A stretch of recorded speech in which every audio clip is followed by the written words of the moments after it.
Le social tue le social. Le social tue le social. Premièrement, je salue vraiment l'engagement du gouvernement à changer les choses. Nous allons encore revenir, tout est une question de mentalité. Il peut y avoir de croissance sans développement, mais le développement résulte d'une croissance au préalable. Si on dit qu'on a diminué de 3 milliards, il faudrait, comme mes grands frères l'ont dit, qu'on ressente ça. Moi, j'arrive à la pharmacie, j'ai appris à la télé, il faut réexpliquer les choses aux gens. Il faut qu'on sache quel médicament et quel médicament qui bénéficient de cette réduction. Parce qu'aujourd'hui, chacun de nous a envie d'ouvrir une pharmacie, parce que c'est un business, c'est rentable. Aujourd'hui, vous arrivez, on dit, tel médicament, c'est 5 000.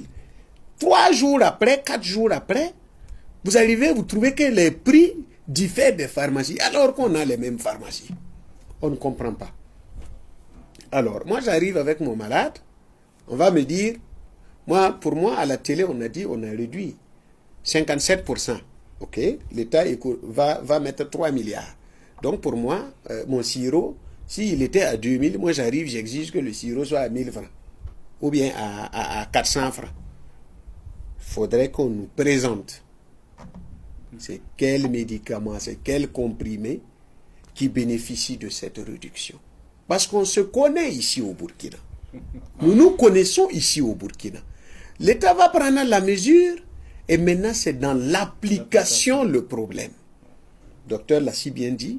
Les gens vont cacher les médicaments ou les gens vont se pointer à la CAMEC, prendre les médicaments dont l'État paye déjà pour la population, tourner derrière tout ça, augmenter les prix ou dire que ces médicaments ne font pas partie.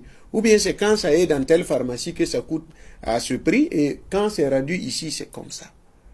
Le changement là, c'est pour cela que je dis le social tue le social. En voulant bien faire, l'État s'endette à près de 8 milliards encore. Ok, si on ne le fait pas, ça crie partout. Parce qu'effectivement, quand le salaire est déposé, s'il y a une maladie qui vient, les calculs du mois sont faussés. Tout à fait.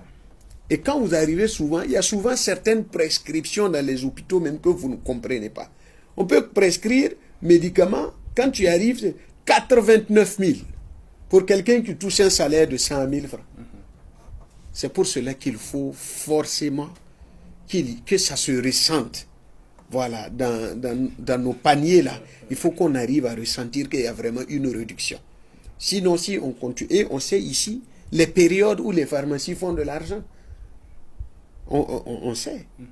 Si vous êtes pharmacien cette année, l'année prochaine, écoutez, quand on vous voit, après la saison pluvieuse, où il y a les moustiques, bon, désormais, il y a les moustiques permanemment, donc on sait que le produit du le paludisme là, ça devrait vraiment baisser. Voilà, parce que généralement, vous arrivez dans les cliniques, on connaît tous la technique, on peut vous prescrire de quoi avaler, on se dit que en vous hospitalisant, en vous mettant une perfusion, on va avoir de l'argent.